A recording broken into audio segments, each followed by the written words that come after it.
네, 시장의 불확실성은 매일같이 이어지지만 매일 아침에 투자의 본질과 중심은 월가에 대해서 함께 하시기 바랍니다. 이항영 위원님과 함께 하겠습니다. 안녕하세요. 네, 안녕하세요. 변동성이 좀 커진 뉴욕 증시, 비트코인 투심도 불안하고요. 뉴욕 증시 잠깐 짚고 갈까요? 네, 비트코인은 오늘 뭐 86,000달러 이하까지 떨어지면서 급락하는 모습이죠. 12만 달러 넘나들던 것이 불과 한두 달 만에 주가 비트코인이 훅 떨어지면서 전체적인 소위 위험 자산에 대한 회피 심리가 있을 수 있죠. 거기다 오늘 금리도 약간 올라가는 모습. 거기다가 지난주 금요일이었죠. 목요일날 하루씩 그 전주부터 해갖고 닷새 연속 S&P이 계속 올라갔거든요.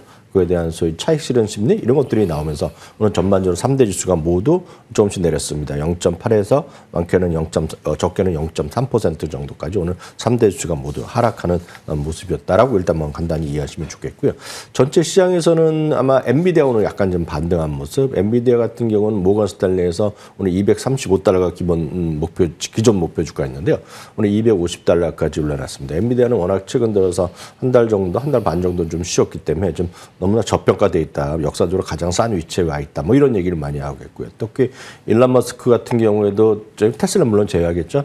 지금 AI에 대해서 자기가 뭐 주식 투자하는 사람은 아니지만 자기가 AI에서 두 종목을 산다 그러면 알파벳과 엔비디아를 사겠다고 딱 찍어놨거든요. 네. 그러면서 오늘 엔비디아가 오늘 좀 반등했고 했고요.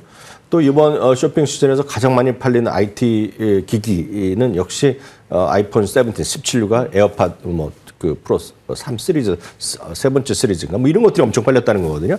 그래서 오늘 애플도 오늘 사상체 효과를 다시 한번 갔고요. 알파벳에서 이틀째 약간 쉬는 모습. 그래서 1위, 2위, 3위는 오늘도 변함이 없겠고요. 네. 1위와 3위 차이는 여전히 뭐 10% 남짓 정도 시가총액이 벌어져 있다라고 일단 간단하게 이해하시면 좋겠습니다. 네. 지난주에 추수감사절 휴장에 다음날 조기 폐장, 오늘은 12월 첫 거래일이었는데요. 위험 회피 분위기의 투자 심리가 위축되었는데 하락폭은 제한적이었습니다. 자, 오늘의 인사이트 열어보겠습니다. 네, 이제 쇼핑도 AI 시대에 이렇게 볼 텐데요. 사이버 먼데이 매출이 또 예상보다 강한 것으로 보이는데요. 네, 맞습니다. 어제도 말씀드렸다시피 수치 자체는 블랙 먼데이, 블랙 프라이데이 그리고 사이버 먼데이 아마 사상 최대 실적이 나올 것 같습니다. 다만 이제 구체적인 것은 이제 내일 정도 해서 사이버 먼데이까지 나온 실적까지 다시 말씀드릴 수 있겠는데 오늘은 네. AI와 소위 쇼핑 업계가 만나면서 어떤 변화를 일으킨지 어제 이어서 잠깐 말씀드리겠습니다. 어저께 제가 AI 쇼핑 시대가 들어가면서 선물을 선택하고 직접 주문까지 해주는 데까지 AI가 상당히 많이 역할을 했다라고 말씀드렸습니다. 어저께 같은 경우에는 뭐 이런 얘기 말씀드렸죠. 지금 무슨 젊은 남성이 좋아할 만한 선물 뭐 이런 거 하면 찾아주는 게 과거의 시대였다면 이제는 구체적으로 지금 이 화면은 이제 베론에서 한 건데 자기 아버지를 얘기하는 겁니다. 아버지가 이제 매번 이제 운동을 좋아하면서 산에 가고 이런 걸 등산하고 좋아하고 뭐 이렇게 하는 사람을 좋아하는데 나이대도 얘기를 하고 뭐 음주도 약간 하고 뭐 이런 걸 해놨더니 이런 거를 해서 어떤 걸 좋겠냐 했더니 첫 번째가 저게 뭔가 했더니 조금씩 그 주머니에 서양 사람들 보면 조그맣게 위스키를 갖고 다니지 않습니까? 그것 같은 얘기해주고 반지 같은 차면서 손목에 차는 걸 이렇게 차면서 거기에서 지금 심장에 대한 심박동수도 계산하고 뭐 그런 것도 해주고 또 따뜻한 양말도 해주고 구체적으로 선물을 사주고 거기에 이제 링크까지 걸어주면서 바로 이제 주문까지 갈 수 있게 해준 주문창까지 열어준다는 거거든요. 이게 바로 AI 커머스 시대의 큰 위력이라고 얘기하고 있는데 앞으로 더 확대되겠죠. 그렇죠. 이게 좀 더 자세히 하고 이어진다는 것이 되겠는데 오늘 재미난 얘기가 많이 있습니다. 그래서 이번에요. 올해 AI와 연관된 미국의 전자상거래 매출이 이번 쇼핑 시즌에 무려 전체에서 18% 정도 차지하는 거가 되겠고요. 그걸 통해서 검색에 거기까지 온 사람이 뭐 1000%가 됐다 얘기하는 거죠. 그러니까 엄청나게 AI의 뭐 챗GPT가 됐건 재미나게 됐건 아니면 각각 쇼핑 툴에서 제공하는 AI 툴을 통해서 선물을 선택할 수 있게 되는데 가장 큰 영향을 미쳤다는 얘기를 하고 있겠습니다. 그러다 보니 실제로 보면 이런 AI를 통해서 유입된 사람들이 실제 구매율도 다른 거에 비해서 16%나 구매율이 높았다는 겁니다. 네. 그래서 그만큼 여러분들은 무슨 누구한테 뭐 A라는 사람, B라는 사람한테 선물 하나 사기에 선택하기도 쉽지 않고 그럼 내가 잘 샀나 못 샀나 헷갈릴 경우가 많이 있지 않습니까? 그걸 한 번에 해주는 것이 바로 AI 쇼핑, AI 에이전트라는 것이 지금 현실적으로도 이미 일반 세상에 와 있다. 그 얘기를 지금 하는 거가 되겠는데요. 소비자들도 올해 선물 사기 위해서 이미 조사해 봤더니 57% 정도는 AI를 활용했다는 것입니다. 아마 시청자분들도 얼마나 활용했는지 모르겠지만 실제 미국 사람들 조사해 봤더니 57%가 뭐 챗GPT나 구글 제미나이를 통해서 어떤 선물이 좋을지를 도움을 받았다는 사람이 지금 절반 이상이라는 거죠. 그래서 그만큼 엄청나게 이미 이 시장에 와 있다라고 보셔야 되겠고요. 거의 가장 앞서 있는 사람은 역시 챗GPT, 오픈AI가 되겠고요. 구글도 제미나이도 마찬가지가 되겠고요. 쇼피파이도 마찬가지, 월마트도 마찬가지입니다. 특히 월마트 같은 경우는 작년부터 저 AI를 적극적으로 활용한 상품의 선택, 상품 제한, 그리고 고객 맞춤형 광고까지 여기에 AI를 폭넓게 활용하는 것이 지금 월마트의 강점이 되겠고, 그러면서 월마트가 오늘도 사상 최고가를 가고 있고요. 월마트는 아시아시 또 하나 뉴스가 월마트가 이제 지난번에 다우 그 뉴욕증권거래소에서 나스닥 옮기면서 이게 완전 이거 기술주가 되는 거 아니냐 그런 사람 얘기까지 하는 정도로 있을 정도로 월마트가 크게 대변신을 하고 있다는 것이 보시면 되겠습니다. 월마트 오늘도 사상 최고가. 네, 오늘도 사상 최고가. 쇼피파이는 하필 사이버먼데이 당일날 또 결제 오류가 생겨서. 그러니까 쇼피파이는 오늘 약간 그 시장 자체가 사이트가 먹통이 되면서 오늘 주가가 5% 정도 떨어졌는데 여하튼 시장에서 그런 것들이 큰 영향을 미치는 것이 지금 AI가 광범위하게 영향을 미쳤다고 보셔야 되겠고요. 특히 이런 시장이 되면서 가장 중요한 개념이 하나 나오는데 이게 발견 가능성이라고 제가 굳이 한국말을 번역하겠는데 디스커버 빌리티란 말이 개념이 새로 나왔다는 겁니다. 예를 들어서 예전에는 예를 들어서 목걸이가 있고 그러면 뭐 20대 여성에 어울리는 뭐 예쁜 목걸이 뭐 이렇게라고 상품을 설명했다 그러면 이제는 그런 것이 아니라 이 금의 종류, 금의 목걸이 정확한 그램수 아니면 어떻게 됐고 어떤 디자인인지를 아주 디테일하게 상세로 적어놔야지 그거를 잘 AI가 찾아서 크롤링이라고 표현하는데 AI가 그 상품을 검색해서 고객한테 소개해주고 그에 맞는 링크를 주면서 바로 주문까지 할 수 있게 해준다는 거거든요. 그러니까 이전과는 달리 예전에 우리 여러분들 약품 같은 데 사보시면 그 내역이 보면 자세하게 작게 써 있지만 그걸 보는 사람은 없지 않습니까? 이제 AI가 예를 들어서 그런 걸 본다는 거거든요. 자동차를 사더라도 자동차 옵션이나 상세 내역을 다 보는 사람은 또 몇 명이나 있겠습니까? 근데 AI는 그걸 다 들여다볼 수 있기 때문에 그걸 하나하나 잘 써줘야 된다는 겁니다, 지금요. 그게 그러면서 기존의 그런 어떤 그 AI가 기존의 어떤 쇼핑몰이 아니라 이전에 AI에 최적합화된 쇼핑몰을 갖고 있는 사람이 돈을 번다. 그러면서 거기에 앞서 나가는 쪽이 오늘은 약간 재미없었지만 쇼피파이나 월마트나 이런 것들이 상대적으로 노력하라고 앞장서 있다는 얘기를 하고 있겠고요. 아마존은 이제 자체적인 것을 많이 하고 있고 아마존은 자체의 통해서 누가 이길지 모르죠. 하여튼 이런 것들이 지금 큰 변혁을 이뤄가고 있다라고 보셔야 되겠고요.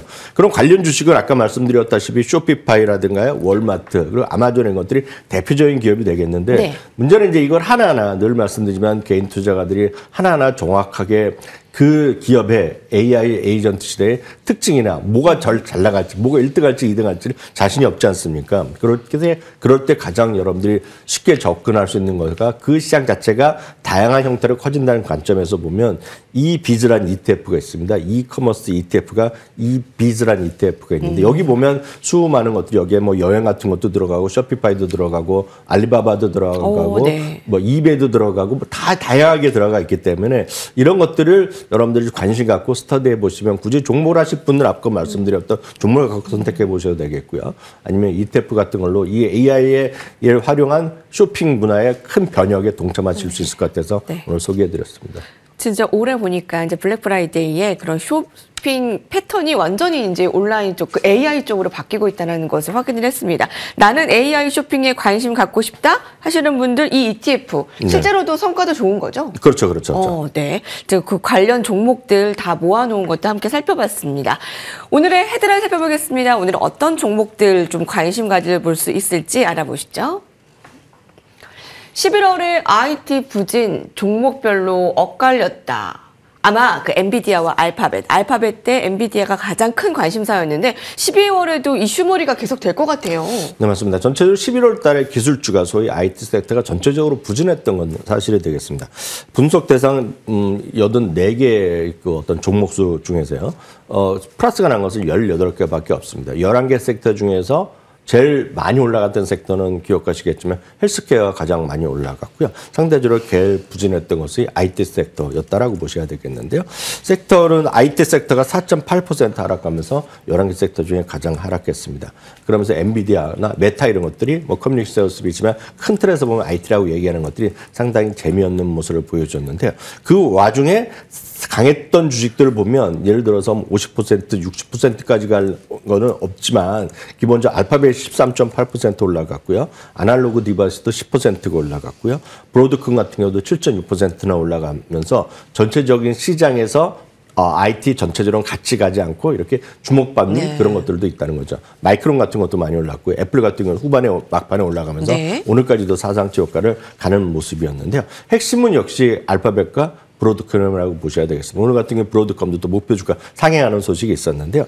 알파벳은 결국은 TPU, 결국은 주문형 반도체를 통한 그런 독자적인 칩에 대한 수요 이런 것들이 가장 큰 관심이 될 수밖에 없다라고 보셔야 되겠고요. 이제 자체적으로만 쓰는 것이 아니라 외부로도 이제 장착할 수 있고 외부로도 이제 납품할 수 있다. 그리고 그 가격 자체가 엔비디아 GPU보다 상대적으로 30-40% 저렴할 수 있다. 이런 것들이 지금 시장에서 많은 분들의 관심을 끌고 있다라고 보셔야 되겠습니다. 다만 주가도 워낙 많이 올라가면서 RS 같은 것이 워낙 과열권에 있기 때문에 약간 쉴 수도 있겠죠. 하여튼 여하튼 구글의 한복판이 있겠고요.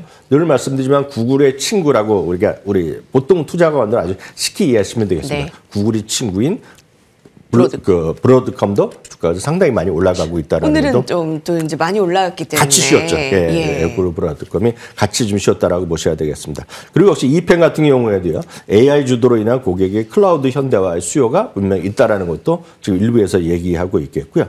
말씀드렸다시피 시장에서의 전반적인 흐름 그리고 웨스턴 디지털이라든가 샌디스크 같은 경우에는 특히 샌디스크가 S&P 500 편입 소식으로 해서 그런 것들 같이 올라갔고 지금 수요가 올라가면서 샌디스크 같은 거는 S&P 500 중에서 올해 최고의 상승률이라고 저희가 한 2차례 정도 방송했던 것들인데 이런 것들이 같은 흐름 그리고 마이크론 테크놀로지도 전방 사업의 수요가 워낙 좋기 때문에 이런 것들이 긍정적인 역할을 하고 있다라고 보셔야 되겠습니다. 어찌됐건 커뮤니케이션 서비스 여전히 거기 속해 있는 구글 같은 것들에 대한 관심이 여전히 필요하다라고 보시면 좋겠고요. 다만 어떤 특정 주식을 한 주식, 두 주식을 타이밍을 노리내면은 여러분들 충분히 경험해 보셨다시피 한국과 주식과 미국 주식은 완전히 다릅니다. 그렇기 때문에 꾸준하게 적립식으로 모아나가는 것이 미국 주식으로도 스트레스 안 받고 돈 버는 길이다라고 믿고 있겠고요. 제가 주위에서 보더라도 그 미국 주식 얼마 안 되신 분들 중에 올해 이렇게 시장이 좋은데도 미국 주식으로 돈 못 벌고 오히려 크게 돈을 손실 났다는 분 제가 숱하게 많이 봤거든요. 아이고. 그런 것들은 대부분은 아주 쉽게 말씀드리면 저희 방송에서 추구하는 방향과 반대로 가시는 분들이죠. 그러니까 크게 적립식으로 꾸준한 저축 삼아서 하는 게 아니라 미국 주식도 한국같이 그냥 트레이딩을 하시고 큰 메인 주식이 아니라 주류 주식이 아니라 나만에 모이는 아주 싼 주식 그리고 적자 있는 주식들 많이 하셨던 분들은 제가 보기엔 올해도 재미없었고 좀 죄송스러운 말씀드리지만 내년에도 재미없을 것 같습니다. 그런 주식들은. 네, 뉴욕 증시가 이렇게 좋은데 또 반대로 가시는 분들은 너무나 아쉽네요. 예, 타이밍 노리는 것 자제, 그 적립식으로 계속 함께 나가는 그 뉴욕 증시, 좀 한국 증시와는 그 다른 그 중심을 월가이드만 보시면은 돈을 안 벌 수가 없을 텐데요. 예. 돈을 안 벌기도 쉽지 않죠. 저희가 꾸준히 보시면. 그러니까요. 네. 예, 자 다음 헤드라인 살펴보겠습니다. CNBC가 보도했습니다. 연말 대비 뉴욕 추천주 5개, 뱅크 오브 아메리카가 추천주 5개를 줄여서 엑기스로 내놨습니다. 어떤 기준으로 골랐을까요? 네, 맞습니다. 그 주요 종목 중에서 5개를 아마 5개 이 주식 말씀드리면 여러분 다들 웬만한 것들을 잘 아시는 주식이 한 3개는 정도 들어가 있는데요. 그러면서 이들에 대한 목표 주가를 또 조금씩 좀 올려가는 그런 모습을 보여주고 있습니다. 그러면서 엔비디아 그리고 팔란티어, 로비넛 이런 것들이 대표적인 주식이 들어가 있겠고요. 그리고 이제 슈퍼스 파마슈티컬스라든가 크레인 같은 경우는 좀 아시는 분 계실 텐데 항공 관련 부품주라고 보셔야 되겠는데요. 특히 팔란티어 같은 경우에는 목표 주가를 215에서 255달러 올려놨었고요. 최고 수준의 AI 주식이다. 그래서 AI를 하는데 알렉스 카프 없이 AI를 논할 수 없다. 그런 얘기를 많이 하는 거죠. 제조업에서는 아시다시피 젠수랑 소프트웨어 쪽에서는 알렉스 카프 이 양대 산맥 없이 AI를 논할 수가 없다라는 얘기는 엔비디아를 다시 한번 그 팔란트를 얘기하고 있겠고요. 엔비디아도 마찬가지입니다. 결국 섹터 최고 수준의 추천주다 얘기하고 있겠고요. 여기 말씀드렸던 뭐 뱅크 오브 아메리카뿐만 아니라 마치 오늘 말씀드렸다시피 기존의 235에서 250달러로 모건 스탠리에서 그 목표주가 올려놨는데 모건 스탠리에서는 목표주가 올리면서 했던 얘기는 그 어떤 펀더멘탈을 떠나서 아주 간단합니다. 지금 AI 업계에서 말이죠. AI 업계에서 누가 뭐 GPU가 어떻건 TPU가 어떻건 하더라도 가장 중요한 거. 그러니까 그런 비즈니스를 하는 사람들의 노심초사하는 건 딱 하나밖에 없다는 것입니다. 그런 건 됐고 당장 엔비디아의 GPU를 내가 확보할 수 있느냐 없느냐. 이게 오히려 고민거리지 주가는 많이 떨어졌다 그런 얘기를 하고 있다는 것도 참고해서 보시면 좋을 것 같고요. 로빈훗 같은 경우에도 157에서 166달러로 목표 주가 올렸다라고 보셔야 되겠습니다. 크레인 같은 거 앞서 말씀드렸다시피 항공우주의 핵심 부품들을 많이 하고 있는 그쪽의 유망 주식이기 때문에 이런 것도 여러분들 관심 갖고 보시면 좋을 것 같습니다. 이학영 의원님과 함께했습니다. 감사합니다.